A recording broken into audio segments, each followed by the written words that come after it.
Assalamualaikum warahmatullahi wabarakatuh. Saya ingin bercerita tentang peradaban Islam di Indonesia. Dari awal kisahnya datangnya Islam ke Nusantara. Nah, bayangkan Nusantara pada masa lalu, lautan luas dipenuhi kapal dagang dari berbagai penjuru dunia Arab, India, Persia, dan Cina. Rempah-rempah di Indonesia menjadi daya tarik utama. Dari sinilah kisah masuknya Islam ke Indonesia bermula. Bukan lewat penaklukan, melainkan lewat pertemuan damai. Para sejarawan kemudian merumuskan beberapa teori tentang dari mana Islam pertama kali datang ke Indonesia. Sekarang kita masuk ke materi jalur masuknya Islam ke Indonesia. Yang pertama, teori Gujarat. Islam datang dari India, berawal dari batu nisan di Aceh, tepatnya di makam Raja Malik As-Saleh. Ditemukan batu nisan bertahun 1297 Masehi yang bentuknya sama dengan batu nisan di Gujarat, India. Hal serupa juga ditemukan di makam Maulana Malik Ibrahim di Gresik. Dari sini, para bangsawan Belanda menyimpulkan bahwa Islam dibawa oleh pedagang India, Gujarat, sekitar abad ke-13 Masehi, seiring ramainya jalur perdagangan laut. Yang kedua, teori Arab. Islam datang langsung dari Mekah. Teori ini membawa kita lebih jauh ke masa awal Islam. Diceritakan bahwa sejak abad ke-7 Masehi, pedagang Arab sudah singgah di pantai barat Sumatera, khususnya di Barus. Ada seorang pendeta Buddha mencatat bahwa pada tahun 674 Masehi ia menemukan komunitas Arab Muslim yang telah menetap di wilayah Sumatera, Nusantara, yaitu Islam masuk langsung dari Aceh sangat awal, bahkan ketika Islam masih berkembang di Timur Tengah. Yang ketiga, teori Persia, jejak budaya yang tertinggal. Teori ini melihat Islam dari jejak budaya, bukan hanya bukti fisik. Misalnya, tradisi peringatan 10 Muharram Asyura di Sumatera Barat dengan upacara tabwik. Di Jawa dikenal dengan bubur syuro. Ajaran tasawuf Syekh Siti Jenar yang mirip dengan ajaran Sufi Persia Al-Hallaj.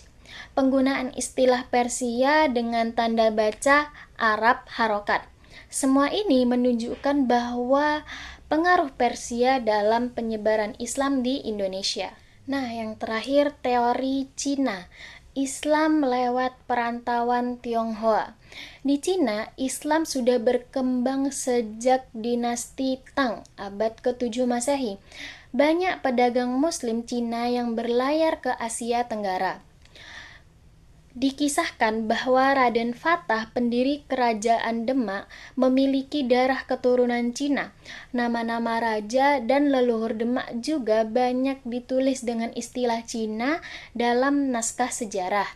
Ini menunjukkan bahwa Islam di Jawa juga mempengaruhi komunitas Muslim Cina. Setelah teori masuknya Islam tadi, ada juga strategi dakwah Islam di Indonesia. Islam berkembang pesat karena cara dakwahnya halus dan bijaksana. Yang pertama, melalui perdagangan. Perdagangan Muslim terkenal jujur, amanah, dan ramah. Sikap ini membuat masyarakat tertarik lalu mengenal Islam. Dari pelabuhan ke pelabuhan, Islam menyebar tanpa paksaan. Yang kedua, ada melalui perkawinan. Banyak pedagang Muslim menikah dengan wanita lokal. Syaratnya sederhana, masuk Islam. Jika pernikahan terjadi dengan keluarga bangsawan, pengaruh Islam semakin kuat. Contohnya Sunan Ampel dengan Nyai Manila dan Raja Brawijaya kelima dengan Putri Cempa. Yang ketiga, melalui pendidikan. Ulama mendirikan lembaga pendidikan, pesantren di Jawa, Dayah di Aceh, surau di di Minangkabau. Disinilah ajaran Islam diajarkan secara mendalam dan berkelanjutan. Nah, yang keempat, melalui kesenian dan budaya. Para wali seperti Wali Songo menggunakan wayang, sastra, lagu, dan tradisi lokal. Islam disampaikan dengan bahasa budaya sehingga masyarakat menerimanya tanpa merasa asing. Selanjutnya, perkembangan Islam di berbagai daerah. Islam di Sumatera.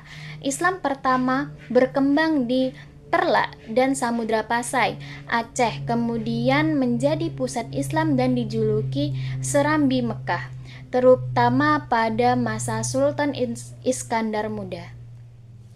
Islam di Jawa. Ketika Majapahit melemah, muncul Kerajaan Demak sebagai kerajaan Islam pertama di Jawa. Dari situlah Islam menyebar ke seluruh Nusantara. Islam di Sulawesi, Raja Goa Karaeng Tonigalo masuk Islam tahun 1605 dan bergelar Sultan Alauddin. Setelah itu Islam menyebar ke Bone, Wajo, dan Sopeng. Islam di Kalimantan masuk melalui Malaka, Jawa oleh Demak, Sulawesi oleh Datuk Ri Bandang. Nah, kalau Islam di Maluku, kerajaan Ternate, Tidore, Bacan, dan Jailolo menerima Islam sejak abad ke-15. Maluku menjadi pusat Islam di kawasan timur.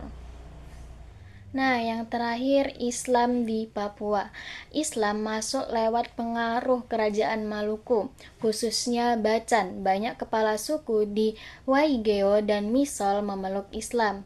Penutup cerita, intinya Islam di Indonesia tumbuh secara damai, menyatu dengan budaya dan membentuk peradaban yang khas, bukan dengan pedang, tapi dengan akhlak, ilmu, dan kebijaksanaan. Sekian cerita materi ke-14 saya. Assalamualaikum warahmatullahi wabarakatuh.